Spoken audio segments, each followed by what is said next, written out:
Hey everyone, welcome back to Playing Quietly. My name is Ryan, and today I'm bringing you another Remnant 2 video. Today we're going to be going over the most recent Remnant 2 patch notes from October 17th.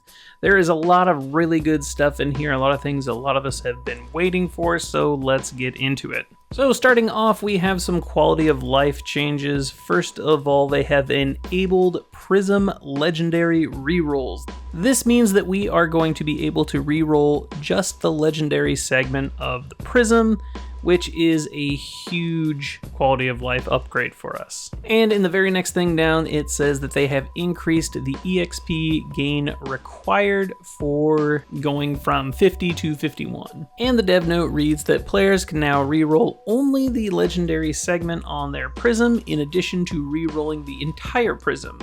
This is done with a different button depending on console or PC. Next up, the Chef's Medal no longer triggers empathy boss affixes. They fixed an issue where players could see other sessions for boss rush as valid even though they were not joinable.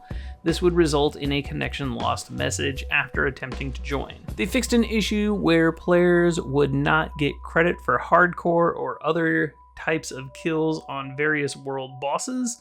This is a great fix. I actually ran into this while recording footage for my upcoming hardcore guide, so that's a great one to see fixed. They fixed an issue where players could potentially miss achievements, trophies for NPCs in the Dark Horizon, with a dev note further explaining if you received the appropriate item related to the achievement or trophy for Spark, the Custodian, or the Prototype, talking to them again should unlock the related achievement or trophy. They fixed an issue where players could get stuck in a loop with McCabe attempting to get the Great Black Sword, with a dev note further explaining that players who are stuck in this state should just need to ask her, "Is it done?" then run outside the warehouse to the World Stone, then return back and ask again. They fixed an issue where players would not share in Spark's alloy-related rewards that used quest items. And finally, they fixed an issue where loading into zones would sometimes swap out handgun for long gun and vice versa. Next up, we have Archetypes, and there are very few changes to Archetypes, so that could be a plus or a minus depending on how you see things. First up, we have the Engineer. They fixed an issue where Impact Cannon was calculating stats at the wrong time and resulting in numerous issues. For the Handler, they fixed an issue where Handler skills could be executed without going into cooldown. And for the Invoker, they fixed an issue where Invoker's prime perk, Visionary, was not calculating cooldown reduction correctly. As someone who plays Invoker quite a bit, I definitely noticed this going on a lot. Next up, we have weapons and mods. First up, we have a clarification for Black Greatsword mod text, Indomitable, with a dev note explaining that max damage has not been changed. This is just a text clarification to represent the actual damage. They fixed an issue where Monorail and Redeemer were not scaling correctly. They fixed an issue where Starkiller's base damage was incorrect. They fixed an issue where Extender Metagem was not working with Monorail. They fixed an issue where Monorail's overdraw shots were not counting as charge shots for sequenced shot and closed loop. They fixed an issue where the Genesis Bow projectiles could show up as misaligned for clients with slower connections. They fixed an issue where Detonator was not proccing correctly when equipped with Provisioner's Ring or when the ammo is added via ranged dummy or World Stone. They fixed an issue where Big Bang mod damage when combined with Power Trip Prism was scaling damage from 10x instead of the intended 5x amount. They fixed an issue where Sorrow's mod Eulogy was not receiving damage buffs from Spellweaver or Harmonizer mutators. They fixed an issue where Hypercharge mutator didn't increase charged melee damage for the Dark Matter gauntlets while using Darkness Beam. They fixed an issue where Sealed Resin Loop allowed Monorail recoil animation to be evade cancelled. And last up for weapons, they fixed an issue where Darkness Beam from the Dark Matter Gauntlets persisted after 10 stacks of Rage animation from the Challenger archetype, causing an invisible beam to deal significant damage to enemies. Next up we have Trinkets, Mutators, and Relics. They fixed an issue where Shiny Hog Lure was not giving mod power to long gun mods. They fixed an issue where Pressure Point Mutator level 10 bonus was not triggering from Twisted Arbalist mod. They fixed an issue where Indera's Loop was not reliably working only while sprinting. They fixed an issue where during combat, all quick slot consumables would become unusable if the player had the feeding tube equipped and the value of 0 for the leftmost quick slot item. They fixed an issue where space crabs were not dealing the appropriate amount of damage. And finally, they fixed an issue where Reaction Chain did not correctly provide the correct amount of mod power to stowed weapons. So next up we have some changes to Boss Rush. This is going to be another huge one that a lot of us have been looking forward to. And right off the bat, this first one is huge. They have increased the Boss Rush EXP rewards from 1.0, 1.15, 1.25, and 1.5 to 1.0, 1.2, 1.5, and 2.0. I think we could still make some improvements here, but that is definitely good to see. I'm glad they're listening to player feedback. They have readjusted the Boss Rush scaling for all difficulties. They've made minor balance adjustments to some aberration affixes. They have increased the damage of Hexer Pylon powers. They have increased effectiveness of Stave Pylon power. They have added AoE stat interaction with Lightning Pylon power. They have increased Detonate Pylon power and enabled interaction with Explosion scaling.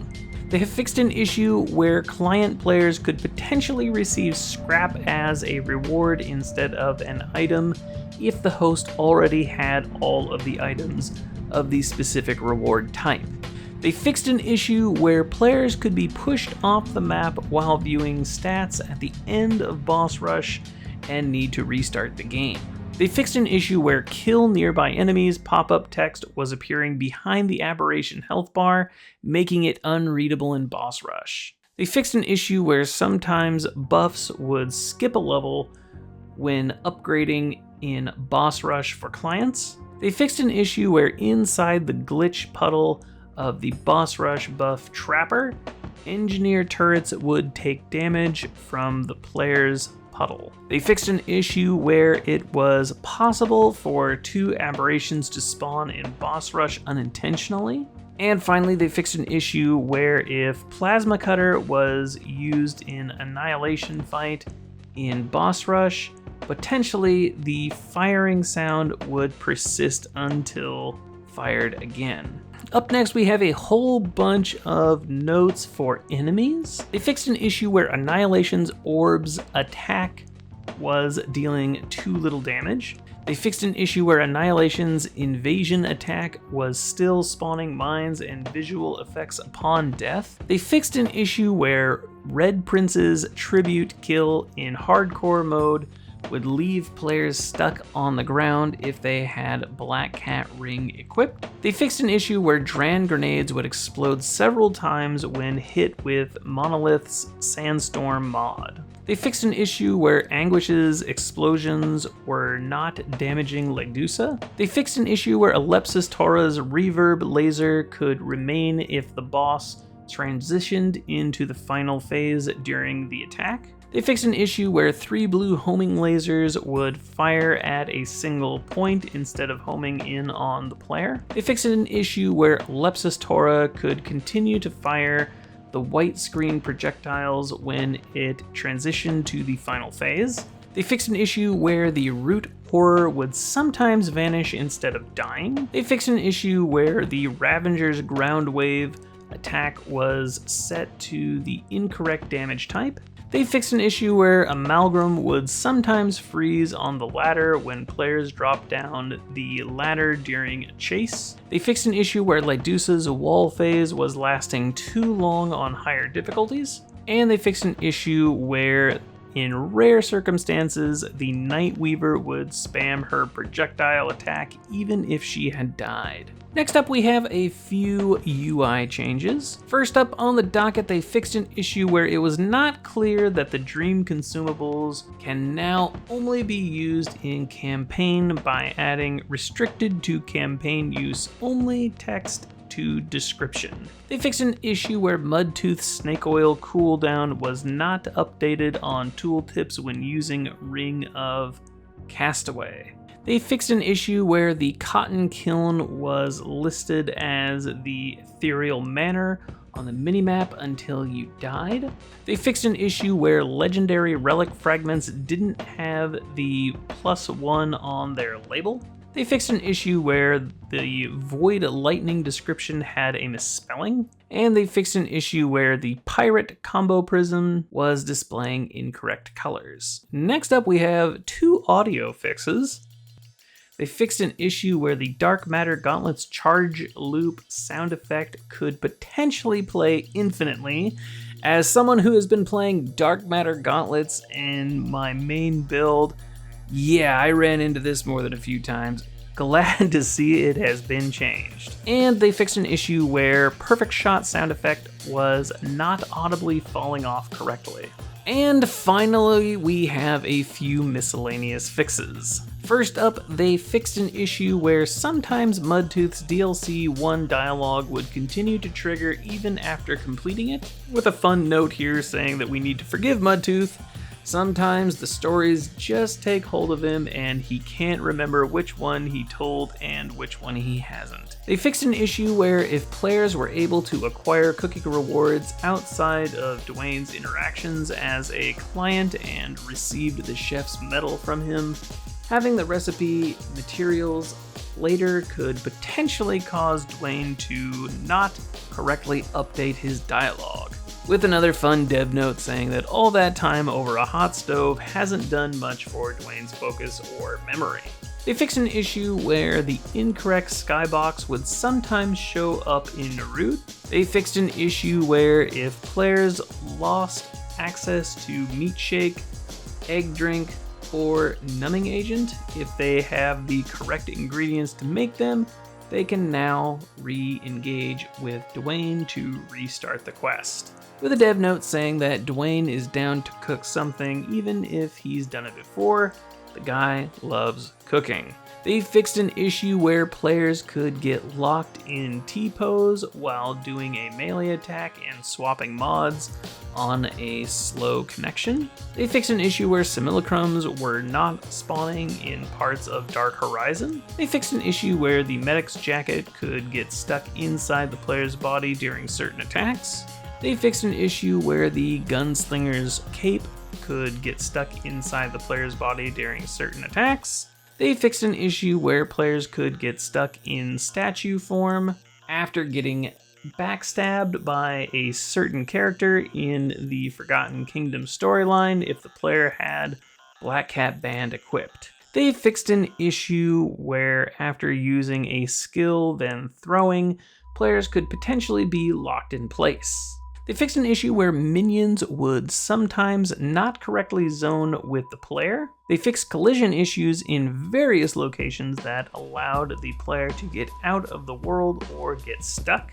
And finally, they fixed an issue where VFX would sometimes turn off completely.